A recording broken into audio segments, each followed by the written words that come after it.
Welcome back, ladies and gentlemen, on The Drive. It's Jaron Shadiak. How you doing? Very well, thank you. How are you? I'm great. Good. Now, this is the second time in 2 years that you've been in the Drive studio, especially on a Saturday.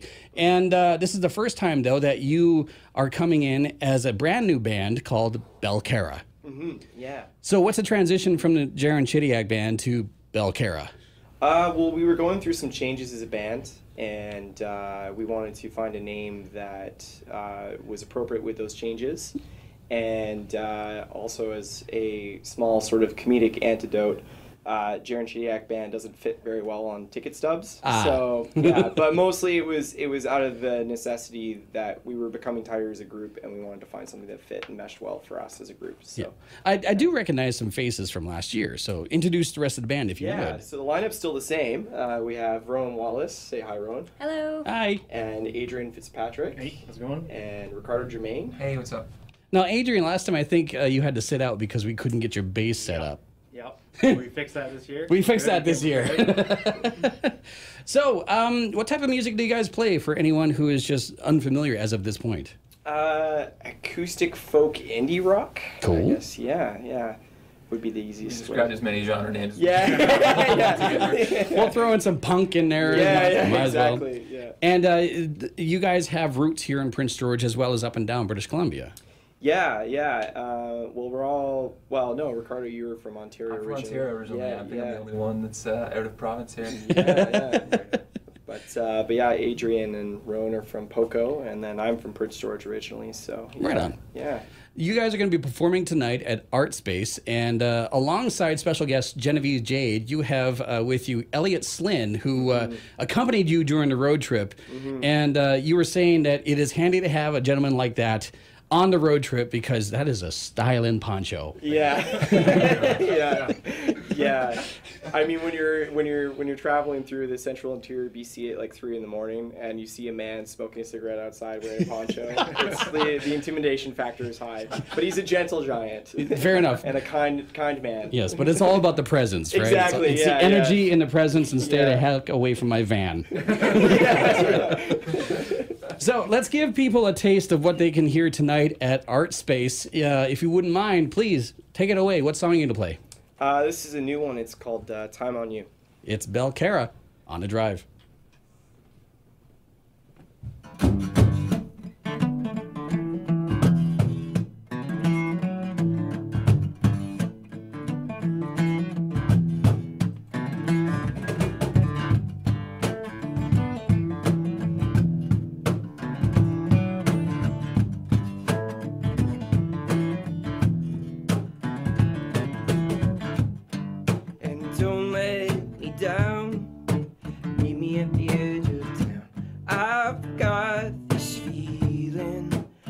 might have lost our way.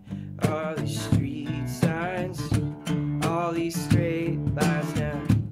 Yeah, tell me where we go. Get lost in the city now. Get lost in the view. Wherever you are, baby. Spend my time on you. Don't slow down, honey, now. Got so much to do. Wherever you are, baby. Spend my time on you. All my time now, baby. Yeah, all of my sweet lovely, baby. Oh. Yeah, all my time now, baby.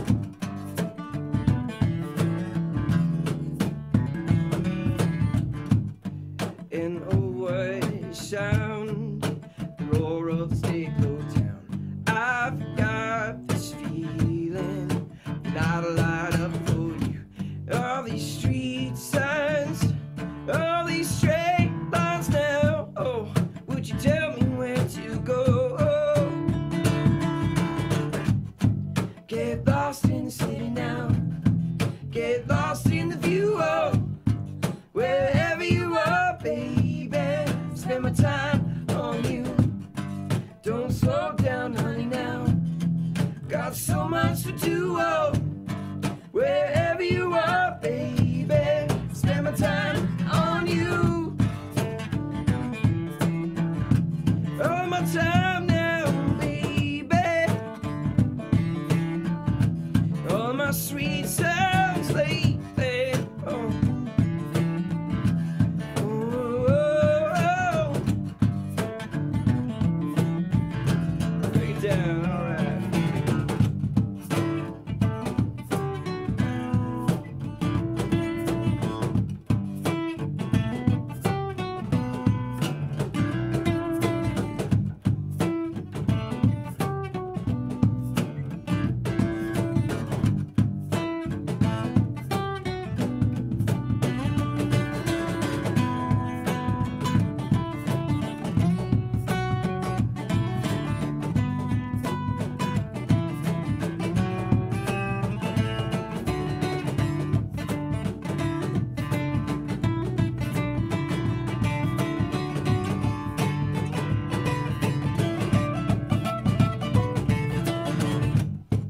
Get lost in the city now.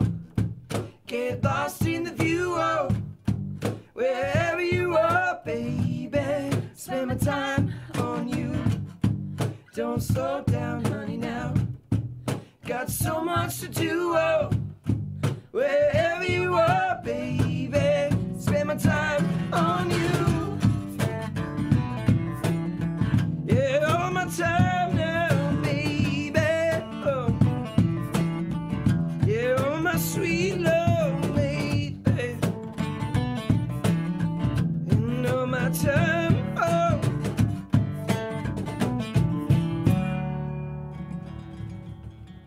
Yeah, we can clap for that. All right.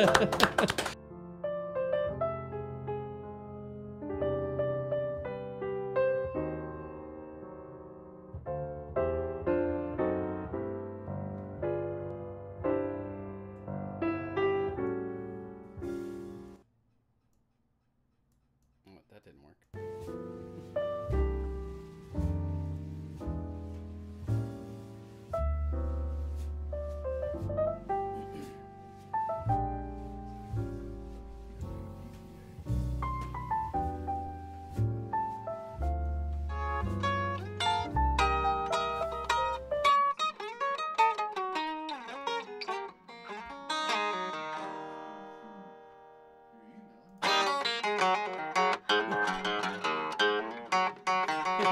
Go do that thing that you should probably do and send us an email.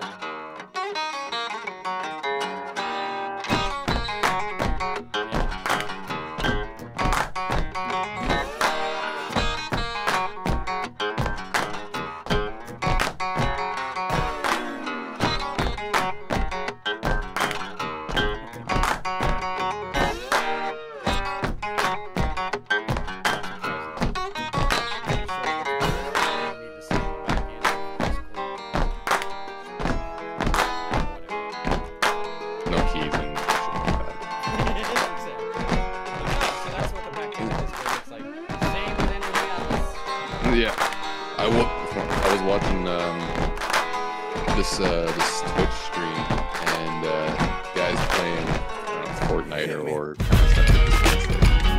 and he brought up a purchase code, and then immediately panicked.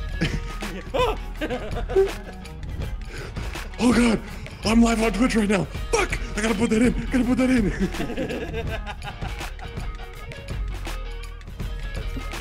Yeah, you just bought someone a brand new game. Congratulations. Yeah, right. But he managed to get it in just in time. Like, oof. That ice wash. Anyways, I'm carry on. David Interest. Dizak, and you can follow me all over social media: Twitter, Facebook, Instagram, Twitch, YouTube, and on Mixer. And joining me yet again is Eli from WTF ATTA. He's in Ontario. I'm in British Columbia. And for those of you joining us and been trying to join us for the last little while, some technical difficulties, but eventually we got it all sorted out, where I was trying to, and successfully after 3 attempts, premiere a live rendition and interview with Belcara, a great band. Majority of the members of the band are from British Columbia, as they did their original song Time on You. If you search out Belcara, it's Belcarra. It's Jaron Shidiak and the entire band. You search them out on social media. They're a great band, very friendly, incredible music, a wonderful stage presence as well. They will be releasing more great music in the very near future. And of course, a premiere of their most recent song, Time on You. I appreciate those guys coming in and performing live. They did 2 songs, and the first video, like I said, you just saw. It will be released also independently on my YouTube page at the Media Jack. Fuck, that was a lot to get through. Media Jack! Media Jack! The video is switched. Now it looks like I'm looking away from you. Mm-hmm. I need to sort that out. I need to figure that out. There's got to be a way to, like, flip it. But whatever. Anyway, we'll deal with that. How are you? I'm good. Good. Last weekend was Canada Day long weekend. And It was. Yes? It was. It was. How did you celebrate? Did you go out? Did you barbecue? Did you go fishing? Did you go swimming? Did you do anything? A little bit of all of the above. That's good. Spend time with little one? Yeah. Yeah? She is just... It is a physical hole that is left inside of me when she goes back to her mom's. Like, it is... Yesterday, I almost made it to till I fell asleep before the hole hit, and nope.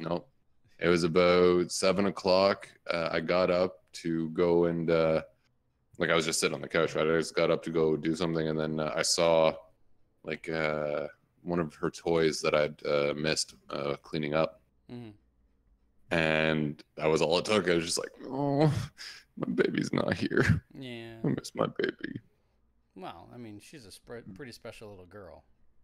She is. She really, like, I got lucky. She is so much like me that it is amazing. It's also terrifying. Yeah. The world is already struggling with one of you. Yeah, that has always been my statement. That's why I was like, it's probably a good thing I don't have kids. The world does not need another one of me. Yeah, well, she's half you, half Miss D, so. And honestly, that's the part that scares me the most, because she has her mother's beauty and charm. Oh, jeez. Combine that with my shenanigery. Well, I'm glad you got to spend time with your little one. For me, because I work weekends, of course, whenever there's a holiday, I work. So my Canada Day long weekend was actually just more work. Really? You don't get any time off? Dude, I haven't had a weekend off unless Christmas fell on it. Like, seriously, I don't get weekends off. I don't get holidays off, nothing, because I'm the weekend guy. Damn. Whatever. Like, I get paid extra because it's a stat holiday, and also like the way That's not so radio bad. works. The way radio works is that if ever I'm in for someone else, then I get paid. I get a bump in pay because they are a higher ranked talent, but I'm in for them, so I'm basically getting a temporary raise for filling in for someone who is has more experience than me. I don't know why I quoted. They literally have more experience than me. So like I really don't mind it at all. If I'm working freaking Monday through Friday, then I'm making more money than I would usually. You've been driving truck for how long now? 6 years. What? Really? Yes, only You 6 just wow. What? You were just starting driving truck when we first met.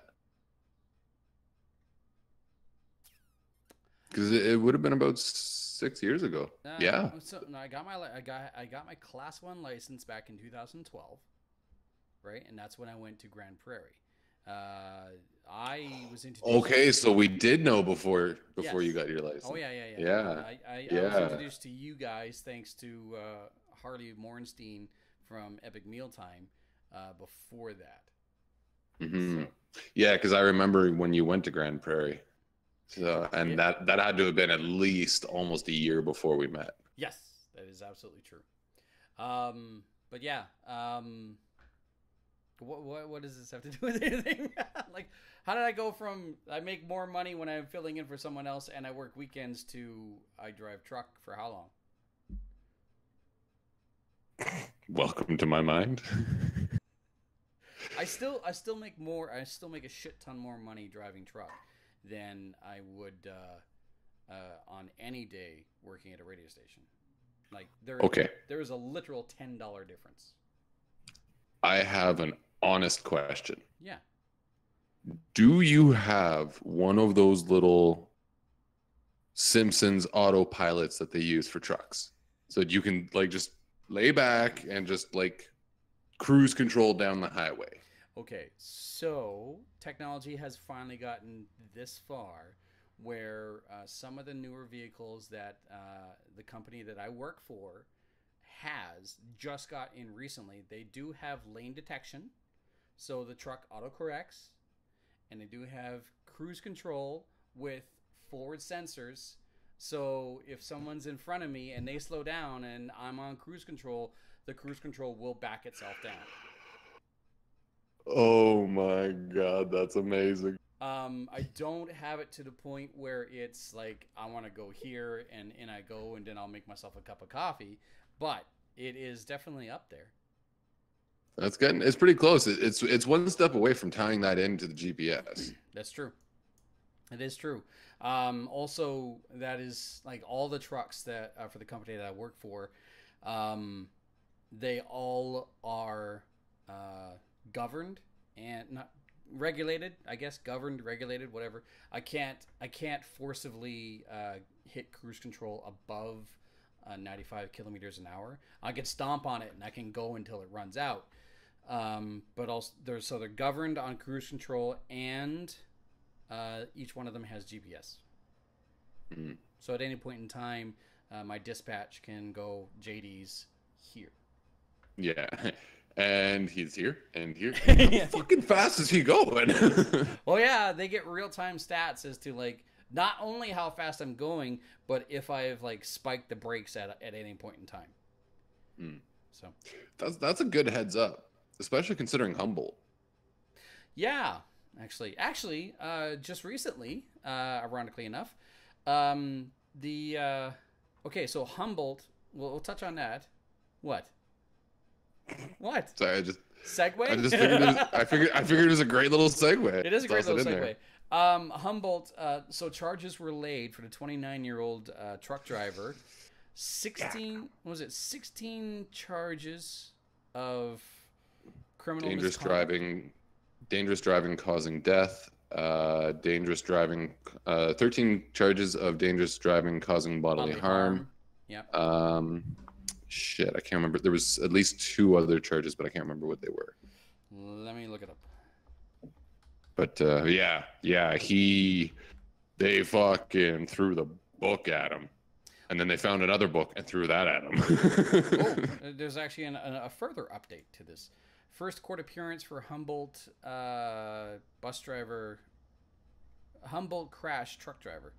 The date has been set for the first court appearance of the semi-driver facing 29 charges in the fatal Humboldt Broncos bus crash on April 6th. Oh boy. Yeah, it's difficult to pronounce his name. Jaskarat.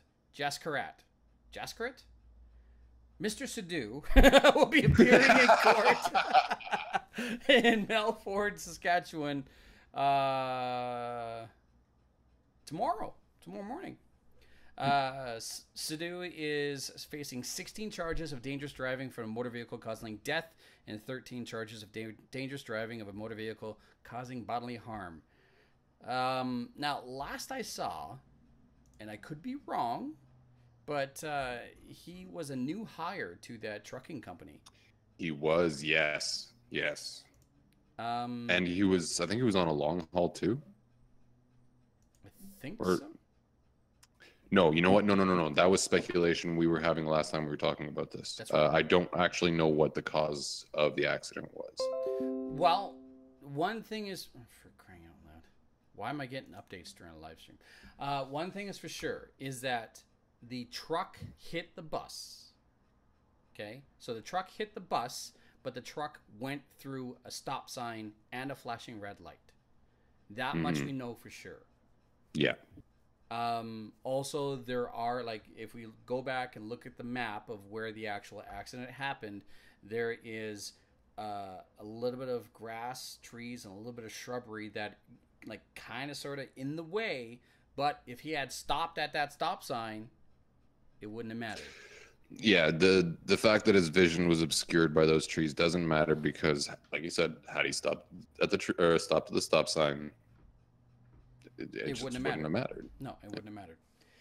So, so that's happening. So he's gonna make his first court appearance tomorrow at 9:30. I guess it would be 8:30 Pacific Standard Time. So almost lunchtime for you. Freaking, why am I getting fruit flies? So that's gonna happen. But on the same tangent, there was an accident here in Prince George. Dealing with the exact same truck company that I work for. Nothing serious. Oh, okay. All right. Sorry, I thought it was the exact same truck company again. I was like, God, no. that I work for. Okay, at least it's being spread around. Yeah. The stupidity is being spread thoroughly. It was, I believe it was Friday morning, so 12:30 Friday morning, Pacific Standard Time. A Lomac truck, which is the company that I work for, went off the road, jumped a curb, took out a traffic light standard, and stopped in a ditch. It hit nothing, killed nothing, but fucked up the truck badly. Right, like it tore the undercarriage from underneath the truck. Oh yeah. And the entire front end of the truck, of course, is completely decimated because, I mean, those streetlights are built to last, built to withstand something. So anyway, so there was some speculation as to like what happened. Did he like try to avoid a vehicle or an animal, or did he fall asleep at the wheel, or was he looking at his phone? Whatever the case may be, it seems to be that he fell asleep. And of all the places for him to fall asleep, this was maybe the best case scenario. It was late at night, it was at a very quiet intersection, and the ditch that he went into was like maybe a 2-foot difference, and it was gradual, right? So, not a big deal. Although, you know, tearing out the undercarriage of the truck, I mean, that's a lot of oil to hit ground. So, anyway, ironically enough, I found out about it when I went to work on Friday morning. Went, oh, fuck, I drove that exact same truck about 2 weeks ago. It was fine when I had it.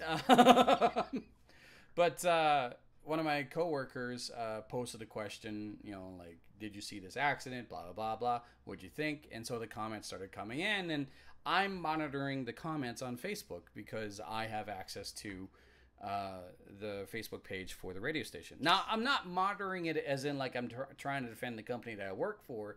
That's not fair, right? But at least I'm paying attention. A lot of the speculation is like, if you're tired, pull over, have a cup of coffee.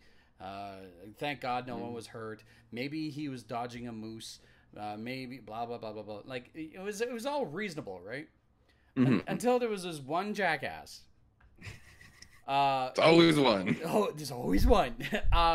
Who on Facebook, apparently he lives in Grand Prairie, went on this expletive-induced tirade of scum of the earth, truck drivers, motherfuckers, blah, blah, blah, blah, blah, just like no rhyme or reason whatsoever, no evidence, just like all biased bullshit, right? To which I know that there was a driver for Lomac in those comments who kind of made a comment back saying like, dude, you don't even look young enough to know what work boots look like. Like, what are you doing, like yelling at a driver without knowing the situation? Blah blah blah blah, right? So, after seeing this, I hid the expletive-filled comment and messaged the guy on like publicly saying like, everyone's entitled to their own opinion, but there is no need for that type of language, right? Please refrain from doing that in the future. Yeah, that's a very valid reason. Yeah, like, so again, like, I'm monitoring. I'm not censoring, but I am monitoring, right? Well, I mean, you are censoring, but it's an accepted censoring. The fact that we live in a social construct is because we agreed to live by a certain set of rules. I don't come and rob you. I don't come and kill you. You don't come and rob me. You don't come and kill me. Yeah. It's just common sense. These are, well, it's agreed upon rules. Yes. Whether it be the unwritten rules of society, it's not really unwritten, it's actually codified, but it's kind of written somewhere. But I mean, it started out as the unwritten rule of civilization, right? Mm-hmm. Don't fuck me over, I won't fuck you over. Yeah. Menard. Hi, Menard. There's always... Hello, Menard. There's always a jackass. I get super pissed off when people talk out of their ass about truck drivers. I agree. Okay, I was going to say, if you left it at just talking out their ass... Well, it's... Okay, so this Yahoo... I might as well be a wind tunnel when I open my mouth. Yeah. So this Yahoo was trying to generalize truck drivers. Like, all truck drivers are the scum of the earth, and all truck drivers are motherfuckers, and all truck drivers are blah, blah, blah, blah, right? And so when I made a comment and, like, hid his comment and said, like, look, you're entitled to your own opinion, but please refrain from doing that. About 5 minutes later, I got a response. And it was simple. It was like, oh, okay, I'm sorry. And that was fine. All right. Not 30 seconds later. Publicly. Not 30 seconds later. This same Yahoo goes after the person who went and made that comment about, like, you don't even look like you know what work boots look like. Started accusing him of being a fucking racist. That look right there is the exact look that I had. I was like, what? Where did you read that from? So that's how kids these days see how to win arguments. If you can't win in any of these other means, play the race card. Yeah, well, he didn't win the argument. I did. Well, no, because was he part? Sorry. No. He didn't win the argument. I did, because what I did was I sent him a private message this time saying, "You were warned. Goodbye," and then I banned him from the Facebook page of the radio station, which is twofold, because that means that he's no longer able to access that page or make comments, but also means that if we ever run a contest on Facebook, guess who can't play? Yeah. Anyway, sorry, you were saying. Shit, I don't remember. Okay, so I was talking about the fact that you said that the younger generation, they go for the racist card. Yeah. They've really really refined the control drama situation. Yes. It's amazing. I find it entertaining that he went from trying to generalize all truck drivers to then accusing this other truck driver of being generalized, of him being generalized, like Yeah. all truck drivers are scum. What you what do you think? What are you, a racist? Like, no, you jackass. Anyway, Actually, I remember a time on Twitter. I can't remember what I was talking to them about, but I was trying to. I was being real civil, and they kept trying to go at me using money, like, and social status, being like, "Oh, I own my own business. I got a beautiful 6-foot red-headed wife, and I'm a black man." Okay. That has nothing to do with what we're talking about, which, by the way, I don't remember what we were talking about. The rest of this conversation is what amazed me the most out of the whole thing. I don't get how that has reference of anything to, like, how did a conversation go from what it was to him being a black man with a 6-foot redheaded wife. Smoking hot redheaded wife who they're both laughing at me because I'm using college speak. What? If Okay. Something that I've been told is that I have a tendency to make some people feel dumb because I use words that they would have to go look up. I mean, if you use it in the right context, it's just a part of your natural vocabulary. And that's how it kind of goes. I mean, I do try and dumb down a lot of what I say depending on who I'm around. Fair enough. It's the whole Copernia thing, Right. from To Kill a Mockingbird, right? Right. But still, it's just kind of like it's whatever. Like, it's not a big deal. Well, you know what is a big deal? Hackers stealing 600 gallons worth of gas from a Detroit gas station. Yeah, and just in time to talk about hackers, we were joined by Mike Roll from Bitter Old Goons Gaming. How you doing? Perfect. He's going to love this one. All right, so police in Detroit are looking for 2 suspects who allegedly managed to hack a gas pump, steal over 600 gallons of gasoline valued at about $1,800. Theft took place in the middle of the day and went on for about 90 minutes with the gas station attendant unable to thwart the hackers. It took place around 1 p.m. local time for about 15 minutes from downtown Detroit, and at least 10 cars are believed to have benefited from the free-flowing gas pump, which still has police befuddled. Okay. So here's what. Okay. No, sorry. No, keep going. It's going to explain it because I was going to ask a question, but go on. Okay. Here's what's known about the supposed hack. The thieves used some sort of remote device that allowed them to hijack the pump and take control away from the gas station employee.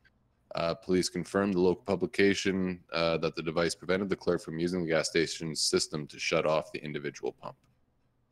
And that's about all they have to go on. The most likely explanation seems to be that the attackers would target the fuel management software used by the gas station. So the only thing that would make sense in this situation is if they were able to bypass the monetary regulating system within the pump and the computer, and so it would just pump without any sort of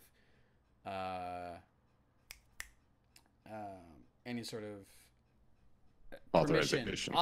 That's the word I'm looking for. Yeah. So. What did they just pull with the tanker? Welcome to the future of the internet. The scary shit is the new cars that can, steer and accelerate for. Yeah, we already talked about that. Oh my God, my dad's Jeep. I've been telling him to be careful with that Jeep because he's got a Jeep Grand Cherokee, and I'm like, I could download an app that could take over your fucking vehicle, and I could drive it from the passenger. Yeah. Might be an mid calibration mode where the pump just runs. That's a good point. Well, they're saying here these systems have long been considered potential targets because many include web-based interfaces. So that just means that excuse me, sorry. these systems are open. They have open ports for you to be able to scan and connect in. And if there's a Wi-Fi there, they're sniffing out that IP. It's not the IP. They're sniffing out the Wi-Fi and hopping onto that. And once they're on that, they're into the internal system, and then they can lock out control. Yeah, a lot of them in the States run. A lot of them in the States run ads that are updated via the web and pass back stats to the home base. Yeah, that's just it, though, is that if you can access something from anywhere, that means that you can access something from anywhere. It's literally it, right? Yeah. So, I do remember a couple of years ago that when the whole because gas prices, like, people bitch about them, but if you're unaware, I mean, for the longest time, especially when I was much younger, gas prices in British Columbia used to be $49.9 a liter. I remember when my parents were complaining about it being 57 cents. Yeah, exactly. But then, you know, there was a bit of a gas war, and all of a sudden the gas prices have gone up, and they've stayed up for such a freaking long time. To which, okay, I can understand it for a little while, but we won't get into this whole debate because I'm quite frankly ill-informed.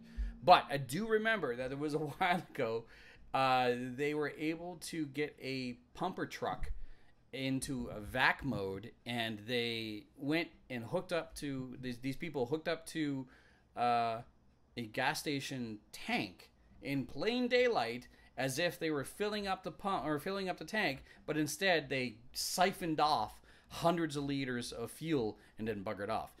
Question for you both: if we get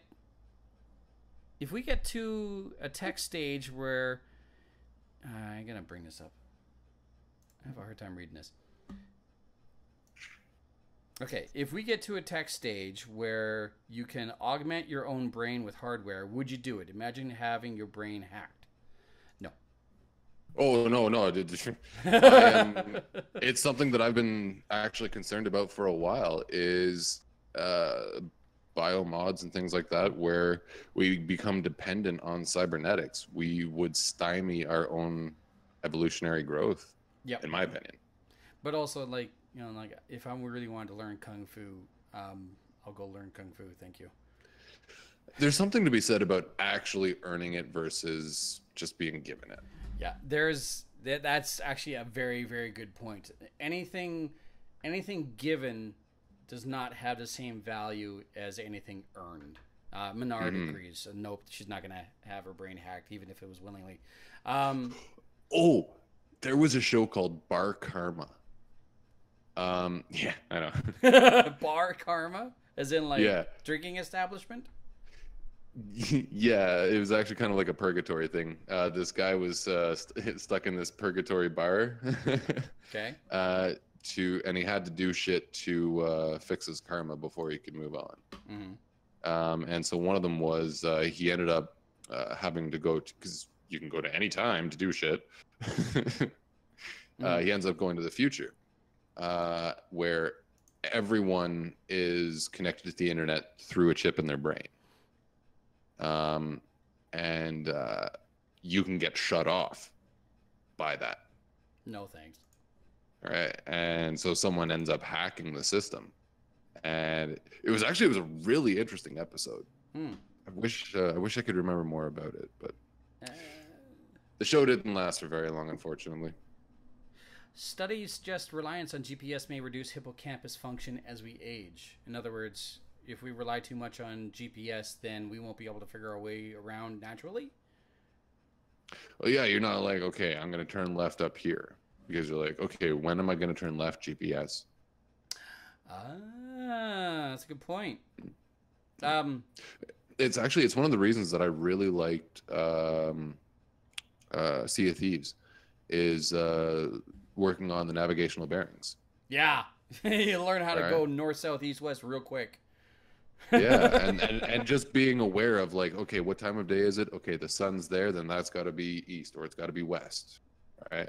And if it's east or west, then that's got to be north, and that's got to be south, roughly. Before I had a cell phone, I was able to retain and recite well over 24 phone numbers. Now it's a freaking struggle to remember 4. Right? But I am still very good with ridiculous numbers. I remember one time I graduated high school and I was sitting at home during the summer vacation and I got a phone call from a buddy of mine saying, "Hey, what's so-and-so's number? I think I want to ask her out." And I rattled it off on the top of my head. And I hadn't even talked to her in like, I don't know, since high school, right? So a couple of months into it. But I would not be able to do that at all. The only reason I know my work numbers is because I call them on a regular basis, especially the radio station number because I say it on a regular basis. I can tell you my ex-wife's phone number. I can tell you my mother's phone number, and yeah, that's it. I can tell you my number. That's it. That's 3, and one of them I should know off by heart. However, I bet you could probably rhyme off the old numbers. Oh yeah, I can tell you my freaking childhood phone number. Menard says, ever asked a younger person how to read a map? I got one better. Ever asked a young person how to read a fucking clock that's not digital? That's scary. But it'll make great if you ever want to hide shit in the future, and hide it in a clock or something. They won't fucking figure it out. Make it all analog. Like these clocks right here. Kids these days don't know what time these clocks are. Now, I guess the same argument could be said of when we went to these types of clocks and gave up the sundial. This is true. Kids these days just don't know how to fucking read time anymore. They need to have a fucking little in a circle and we can't fuck the sun. Menard is absolutely right. A better one is even still a compass, something that the guys over at Bitter Old Goons Gaming know all too well. Yeah. Now, okay, I was trying to help my dad find the property stakes, and oh yeah, they have crown land, so it's kind of hard to find them, right? So you find the one that's near the road, and then from there, you get your survey sheet, and it tells you, where you're supposed to be, and then it also tells you the magnetic variation, right? Because you got your true north and magnetic north, right. And the maps are based off of true north, but you have to follow using magnetic north. So you have to adjust. I think it's like 19 degrees or something. Fuck, I can't. I'm pulling a complete blank. Don't trust me on that at all. I don't actually think it's 19 degrees. I can't remember what it is. But you have to adjust a certain amount of your bearing to be able to actually be going north. Right? So if you think you're going north when the needle is pointing to the N, you're not. You're actually going a little bit, I think it's northeast. Because it's magnetic north. Yeah. Yes. Whatever the angle is. Well, yeah, you're working with the curvature of the Earth. Are you fucking yourself here? Yeah. My brain just fucking went. You need a compass in front of you to do this. Where's things? Yep. You know what? It's been years since I've ever had to read a legitimate compass. Honestly, the most I've been working with any sort of compass at all is through video games, Sea of Thieves, or even any sort of Grand Theft Auto 5, because there is a map and it shows you where north is, right? And even I've been replaying Metal Gear Solid 5, The Phantom Pain, and again, there's a map. It gives you a map and it shows you where north is, right? But you don't really have to worry about bearings because in that game, even though the game is based in the 80s, it gives you GPS coordinates. I was happy to have done the cadets in the late 80s. Oh, so Menard, does have that little bit of a background. See, I did 3 years in the military, and we incorporated not only GPS and compass as well as longitude, latitude. but we also we learned Morse code, So, nice. right? But not, like nowadays, Morse code is defunct because there's no reason. Oh, I disagree entirely. Morse code is, let's say you're trapped in a submerged ship. Yeah, no, Right. I'm not Right? arguing. Tapping that on the point. hull, Yeah, you can send a message fucking miles. yeah. There's a good question for you. You ask a young one, ask a young child or a teenager, what's Morse code for SOS, which is the number one thing to know. And I think it's almost, at least anyone from our generation, it's you know it. Yeah. I mean, it's dee-dee-dee, dee-dee-dee, dee-dee-dee. Yeah, exactly. It's 3 short, 3 long, 3 short. SOS. Yeah. On that note about the what you guys learned from the cadets and the military and that, I concur wholeheartedly that what you guys learned when put to practical use is quite effective, because my brother used it to avoid the cops for 3 weeks in the bush. What? You're a freaking brother. The only reason he got caught was because he got bored and came out. You guys still looking for me? Fuck. What the hell is quantum chromodynamics?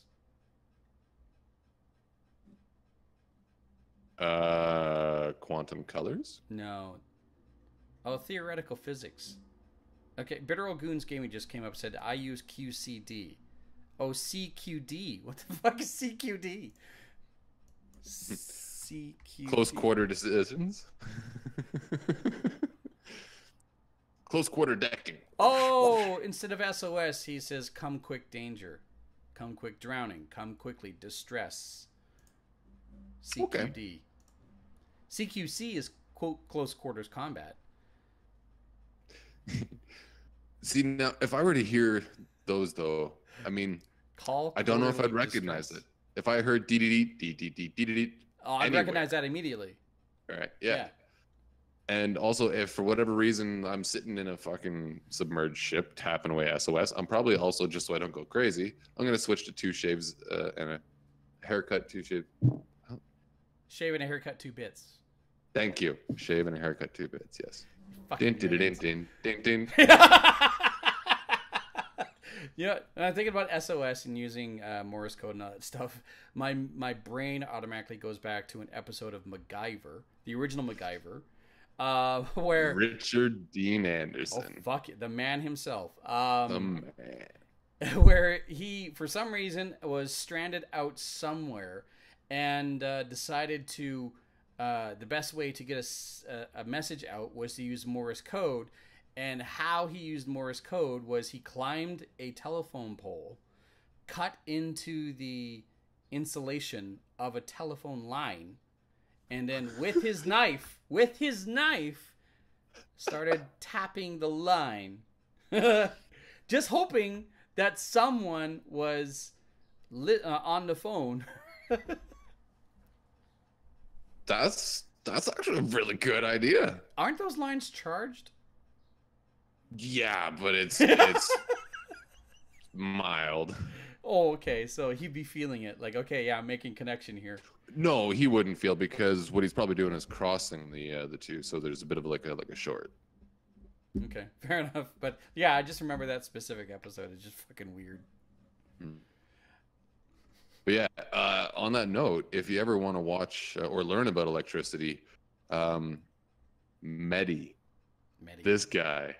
Is that the crazy guy who made the electric guitar? Well, he made an electric guitar. The electrified guitar. Yeah, where he accidentally fucking He didn't shocks himself accidentally. and shit. He made wires, strung it into a guitar, plugged it into the fucking wall, and hit it. That was no accident. He's hilarious. He is utterly hilarious. Okay, yes, I do remember that. Yeah, fucking Medi, oh my god, he teaches you about electricity and you fucking love it. It is the funniest shit I've ever seen in my life. Guitar accident. It's probably He does actually let on in one of his earlier videos that a lot of his shocks aren't actually shocks. No, God no. This is all just like he's hamming it up for like instructional use, right? He does actually shock himself though on occasion, and he'll show you like he's got the burn lines on his fingers. Like, You're talking about this. Check your Reddit. All right, check your Discord. Yes. Oh, he is pretty hilarious, honestly. he really is. Like I would watch anything that this guy would teach me. Let me see if I can bring it up. Hold on. You wouldn't be able to hear it, but of course. That's okay. If we time it right, I can play this one here. So I'm at 36 seconds. I'm just trying to get to a 36 seconds. Okay. Hold on. I'm just trying to get to stop that. The delicacies and the eloquencies of doing things on the fly. All right, 36 seconds. And you ready? Yep. Play. For the first time to hear how it sounds. And 1, 2, 3, 4.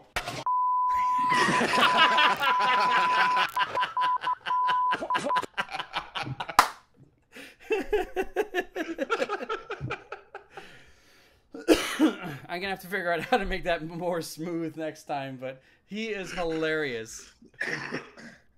Oh my god, that was great. Study to become an electrician. You'll learn quickly that 110 makes your foot fly. Well, makes your tool fly. Oh, geez. Oh yeah. You're right. Shorts. Oh, okay.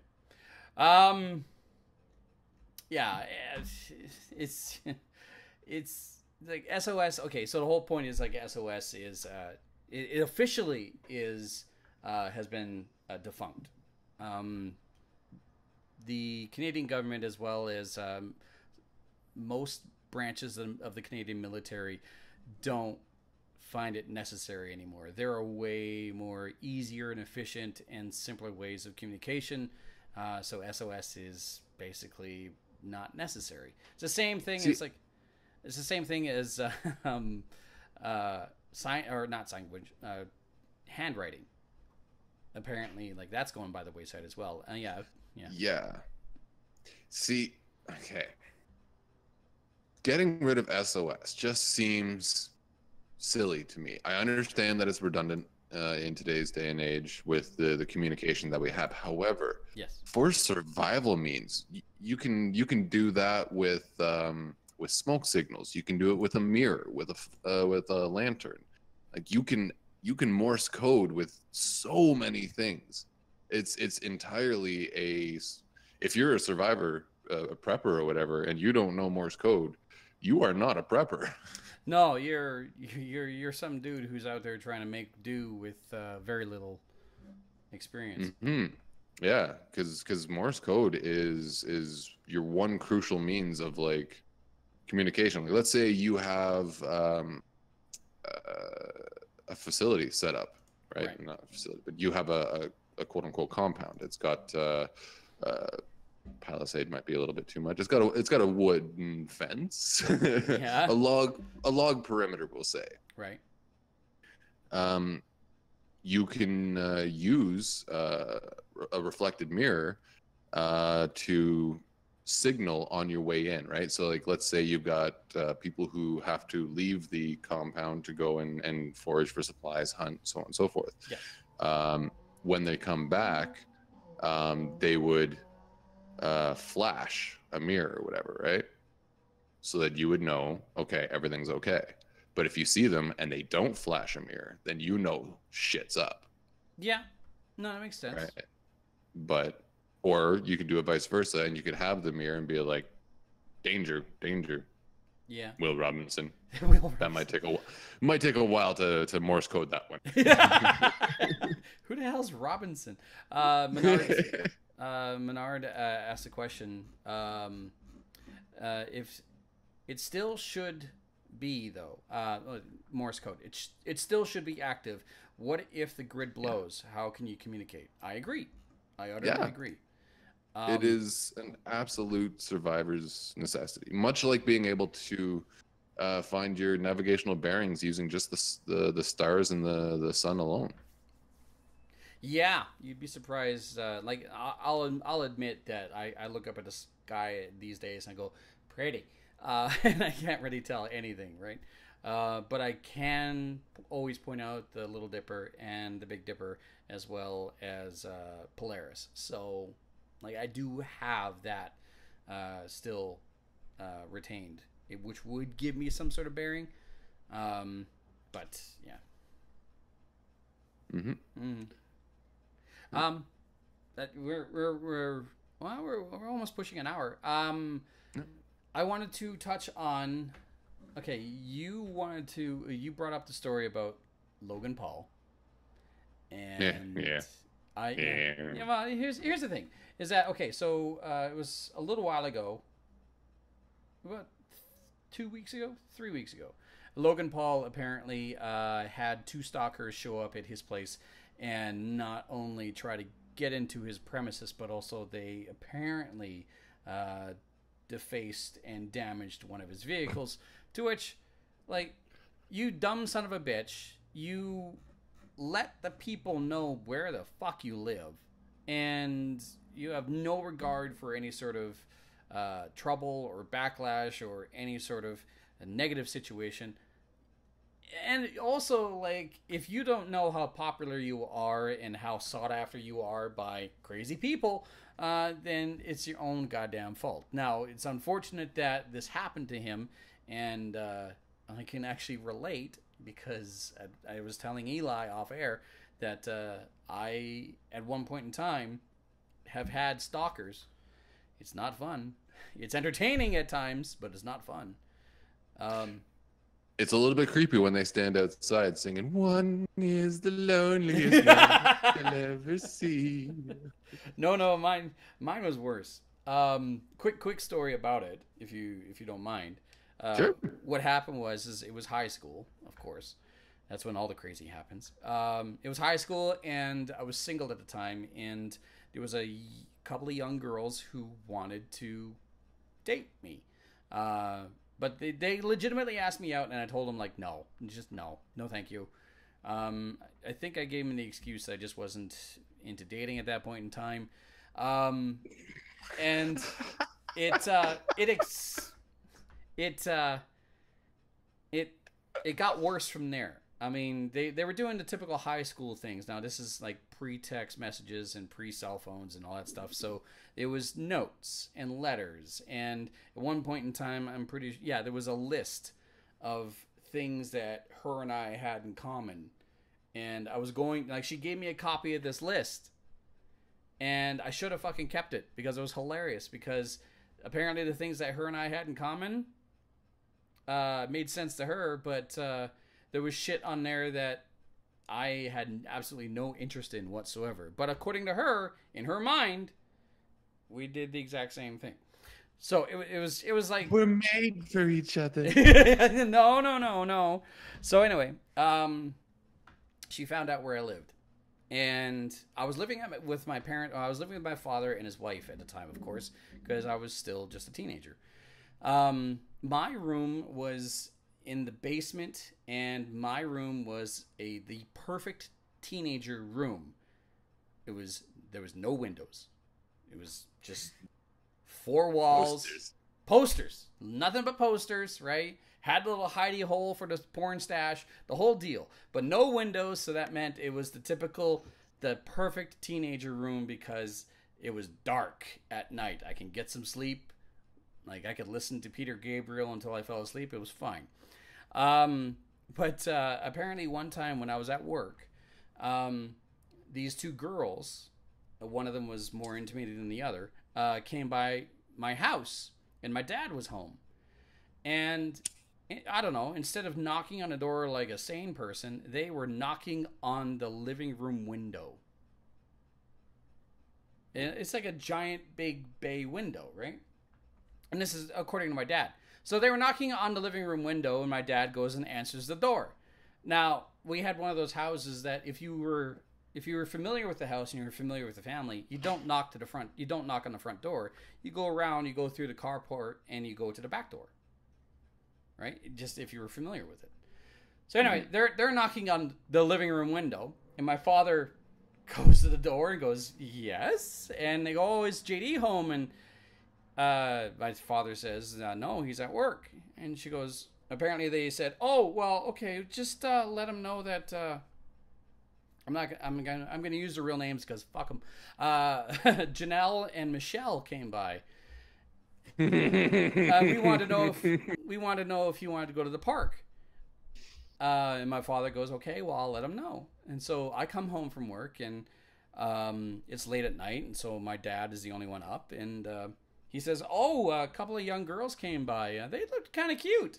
I went, oh, and who is this? He goes, Janelle and Michelle. I went, oh, shit.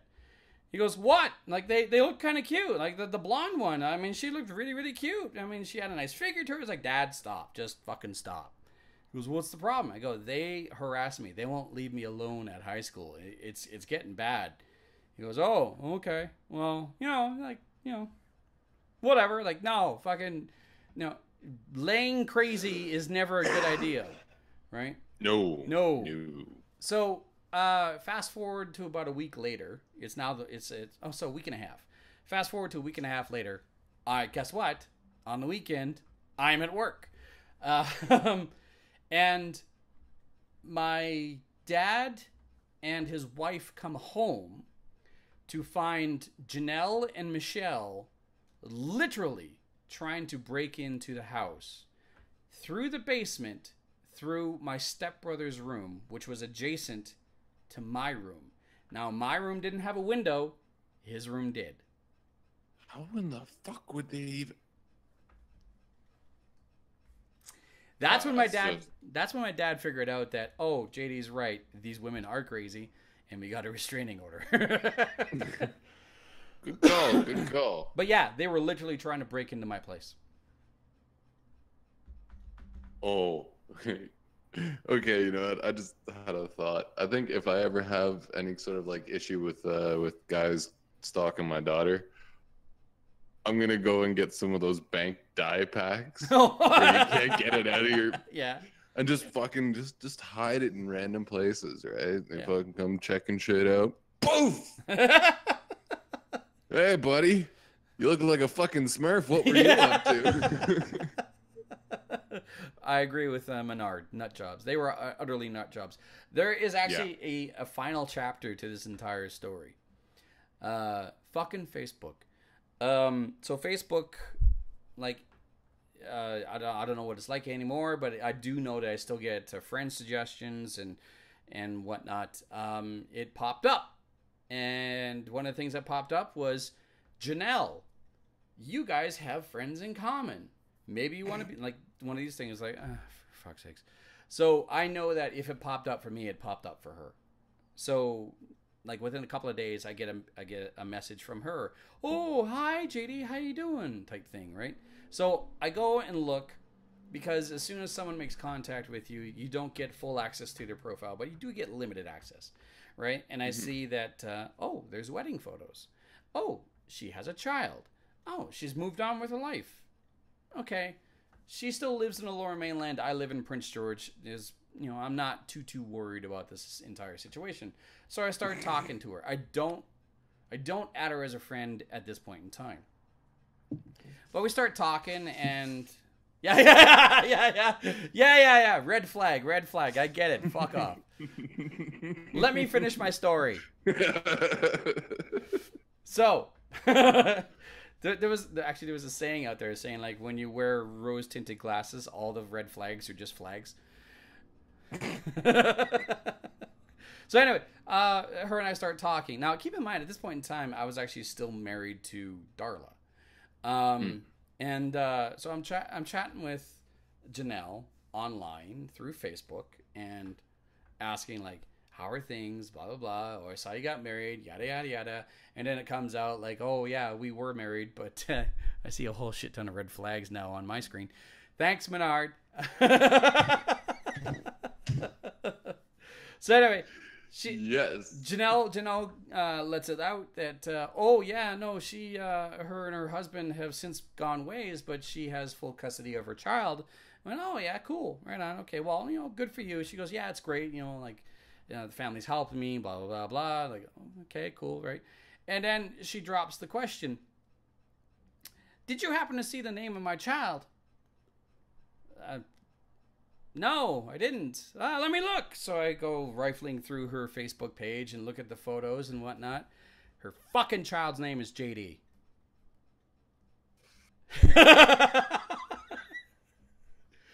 You're gonna, if you ever went over to her house, in her attic is a little fucking altar with your picture on there, fucking picture. I threw that out like 10 years ago.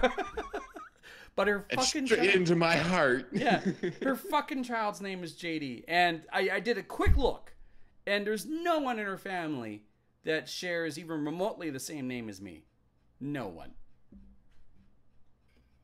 Yeah, that's...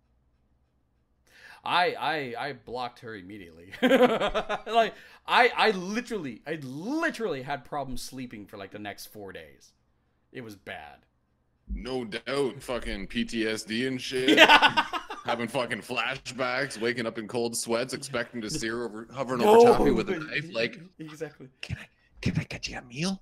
Do you need a drink? How about I get you a mint? Oh, you'd love to have a mint on your pillow, wouldn't you? Would you like this Could pillow? you imagine waking up? Yeah. We'll be together forever.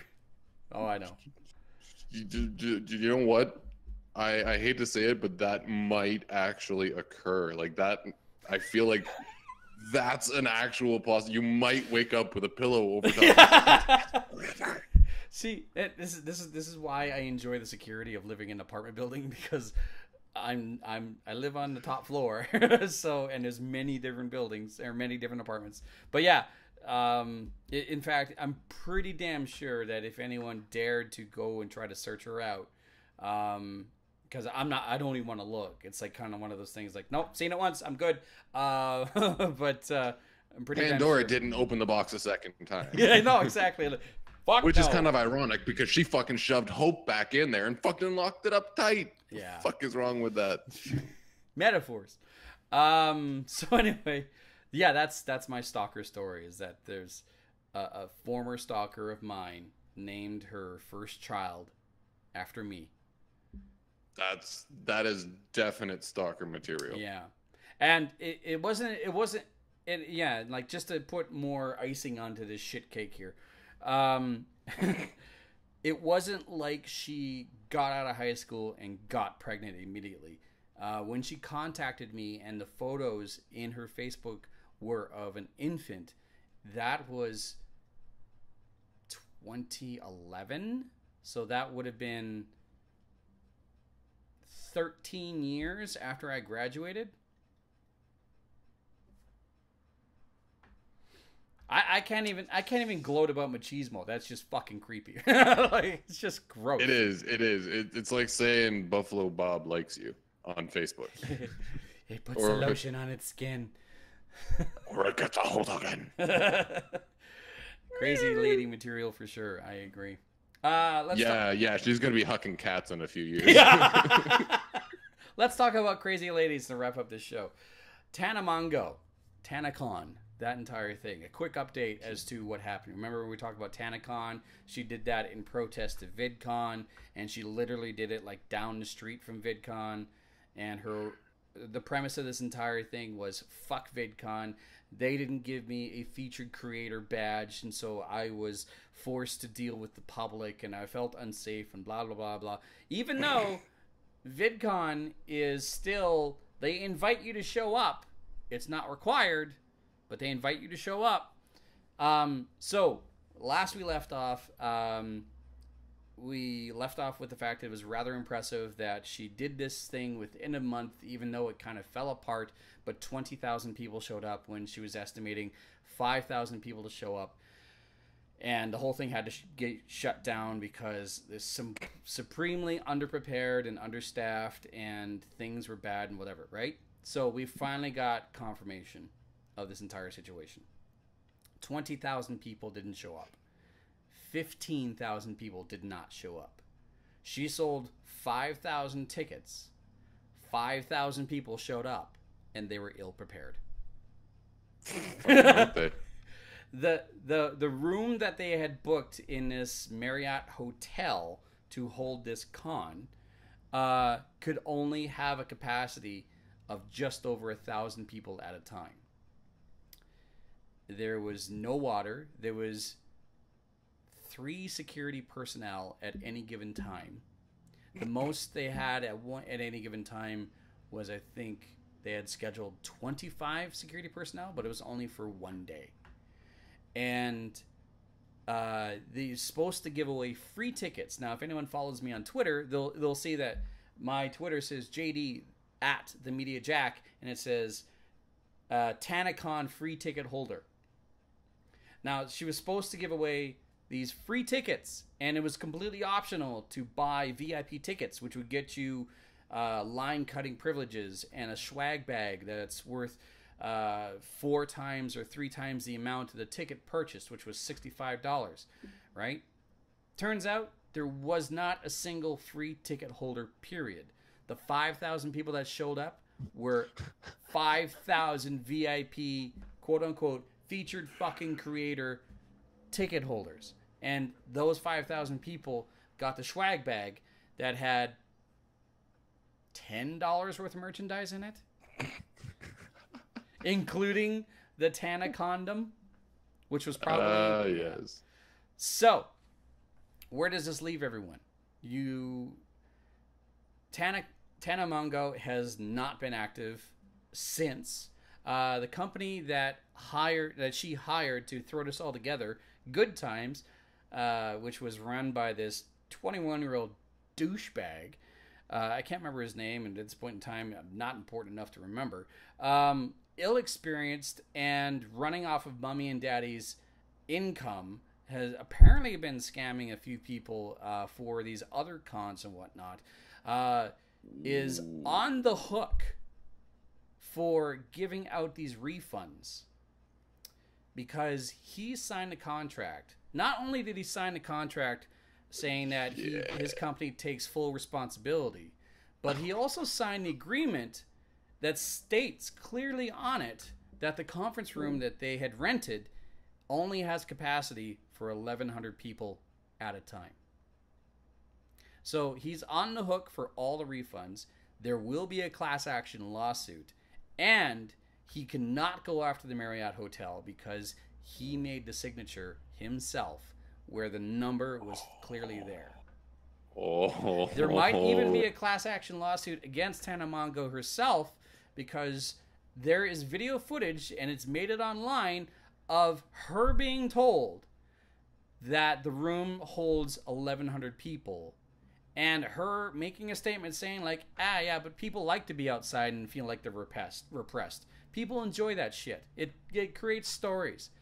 It's not like a hidden camera. The camera was fucking pointed at her during this conversation. Word to the wise, if you are in a position of quote-unquote authority, you are not on a goddamn podcast. Exactly.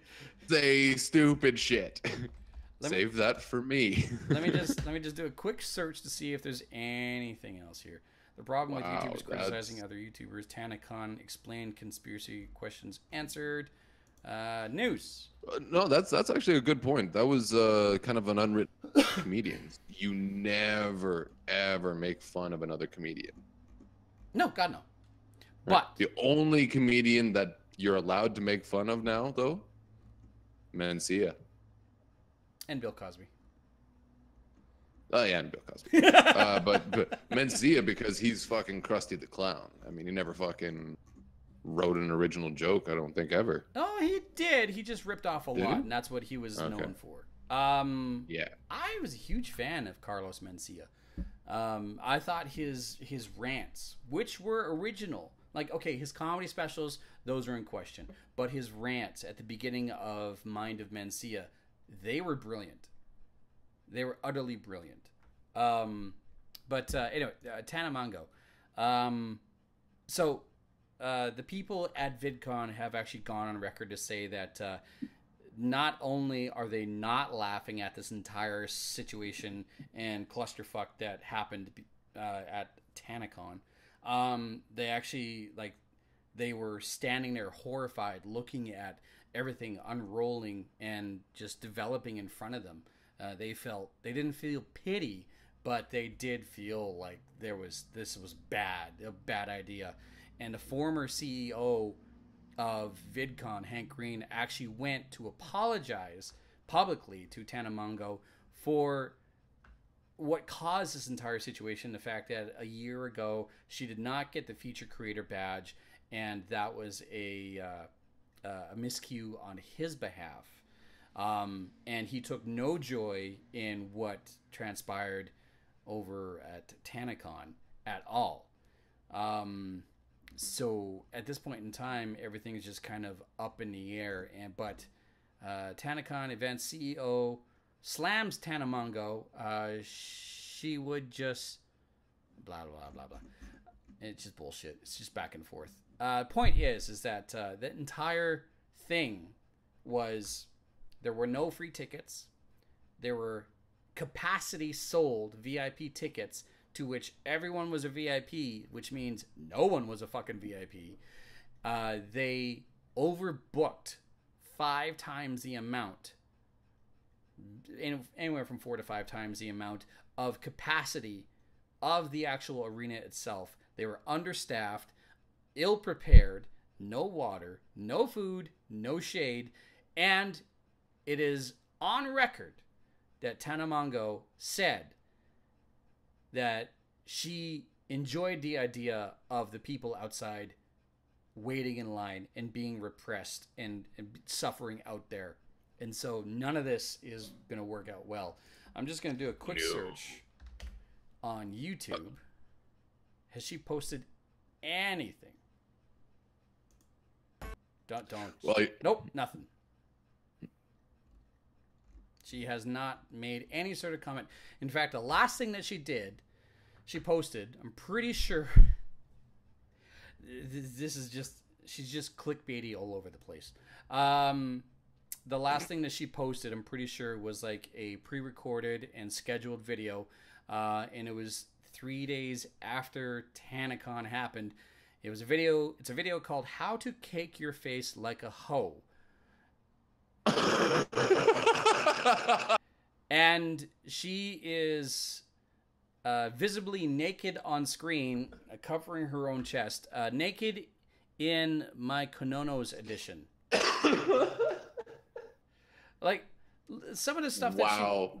like, listen to the titles of her videos. I got caught having sex on a Ferris wheel.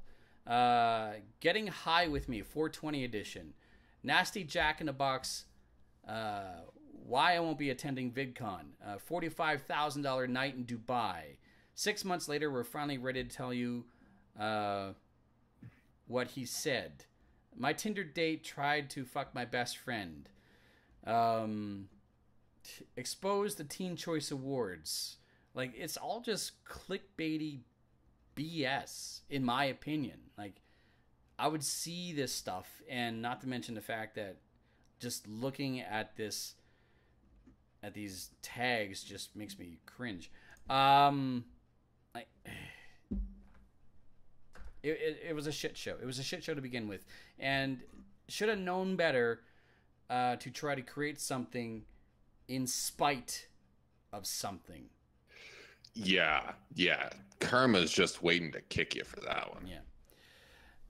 Yeah. If you believe in karma. Well, yeah. Sorry, no sympathy for her and the numbnuts that booked everything. I agree. Although, yeah, that jackass. Fuck him. ooh, I do wonder. Hold on. Let's go to eBay. Hold on. I gotta check. Can we find your career? Tana condom. Oh God. I bet you it's like one of those ones that you'd get from like the nurse in high school, right? The one that's like in the little thin folded up wrapper and shit. Do you remember those? Oh, wouldn't that be a kick in the fucking pants if those Tana condoms were actually, actually caused pregnancy? Like if they broke. I'm searching. Okay, so I'm searching. There's a eBay. little warning on the bottom that says "Warning: Not for sexual use." Yeah, exactly. Novelty only. Blah blah blah. Okay, Yeah. so I'm actually looking for Tana condom, and it's not popping up. Although you would be surprised how many sex toys are being sold on eBay. Jesus. Not really. Not really. I wouldn't even be surprised what's coming up on Amazon. Well, to me that makes a lot more sense. You could send a bag of edible dicks to anywhere thanks to Amazon. Damn, I thought for sure someone would be selling the Tana condom. Nope. Well, let's see what I can find. Yeah, I agree that she is bad.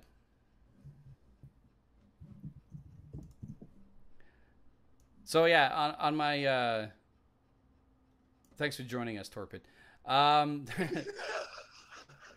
did you just search Tana condom on eBay? No, but on Google. But there's a YouTube video that just happened to be in there, and it's not, the freeze frame or whatever. It's a white condom with a picture of Darth Vader and the phrase, "I will not be your father." What? What a fucking ridiculous idea. Your and my Google searches are definitely different. Thank you. Anyway, Anyways, what's going to happen here is that the people from Good Times they have a class action lawsuit that they're going to have to fight off. And unfortunately, there's way too much evidence out there to say that they were misinformed or ill-informed. They can say that they were ill-prepared, which would screw this CEO for any future business endeavor.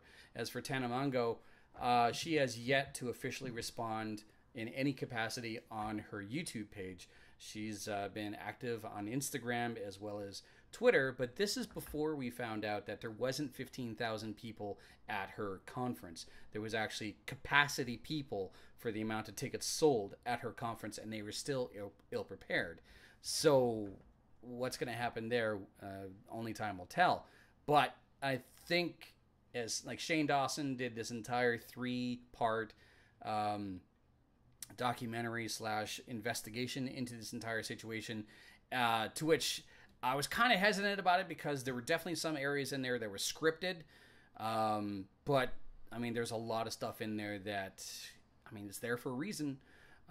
So, like, kind of take it with a grain of salt, but there's definitely a lot of information in there. And there's a lot of footage there that just cannot be denied at all, as well as the actual stats and the account of the people who were outside, getting sunburned, losing money, went there instead of VidCon and just were suffering because the people that tried to put this together were just flat out fucking ill-prepared.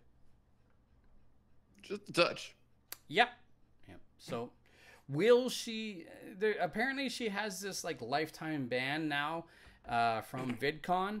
So will this ban be lifted? Don't know.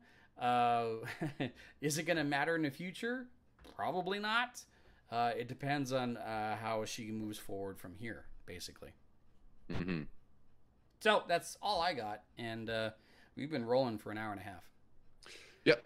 I have both I believe, a good suggestion for the name and something kind of funny to point out. Go for it. So earlier, there was someone who popped in on the Twitch feed, and they posted one comment. Just take a guess what it was. About? It has, there's no reference to anything. It is a generic statement. However, it is a very apt statement. What the fuck is this shit? I don't know. Close. What? Close. He said, "What is he talking about?" Yes, that is the name of the show. What the fuck are you talking about? That is. When I made that the name, I knew that there was going to be someone who just comes in, has no idea what the fuck is going on, nothing, don't even know the title of what you're watching, and you're gonna say the fucking name of the goddamn show. Yeah. It's absolutely. I was gonna say, like, that's a great name for a podcast. The fuck are they talking about? And there's at least 2 other people who thought the same thing. Yes. Okay. That it was a great name for a podcast. Name for the show. Name for the show: Good Times at Stalker High. Ooh, Good Times at Stalker High. Fucking no argument. I like it. I thought you might. When you said good times about the thing that Tanacon there, Yeah, the and the whole stalker thing, I was like, oh, and it was in high school. I was like, that all came from you saying good times. That's the way my fucking brain works. It's perfect. You I said like good times, and my brain just went. Stalker High. Good Times at Stalker High, episode 431 for the Flipside. Yeah. All right, so it's all you. All right, you've been listening to the WTF ATTA podcast with me, Elijah, and joining me tonight from the flip side is JD. Going to the website, WTFATTA.blogspot.com. Go to the email, send us one, WTFATTApodcast@gmail.com. Go to YouTube and Twitch to watch live, iTunes to get the old episodes, Facebook, Instagram, and Twitter to like, subscribe. Check us out Mondays at 8 p.m. Eastern Standard Time and Thursdays at 9:30 p.m. Eastern Standard Time. And I'm JD the Media Jack. Joining me once again for another simulcast, multicast, supercast is Eli from WTF ATTA. He's in Ontario. I'm in British Columbia. Thank you for Torpid as well as Menard and Bitter Old Goons Gaming for being a part of the conversation. And as always, you can follow me all over social media at Twitter, Facebook, Instagram, Twitch, YouTube, and on Mixer. And stay tuned for next week as, let's see, probably, it's been a while since I've told a sexy story, so we should probably tell another sexy story. Yes. Yes. So, absolutely. Thanks again for Eli for hanging out with me and being a part of it. And as always, you want to leave a comment down below. We do read the comments. And if you have suggestions of things to talk about, we do take those as well. As we are always, struggling for content. Anyway, continue to speak from the skull. I'll see you guys next time.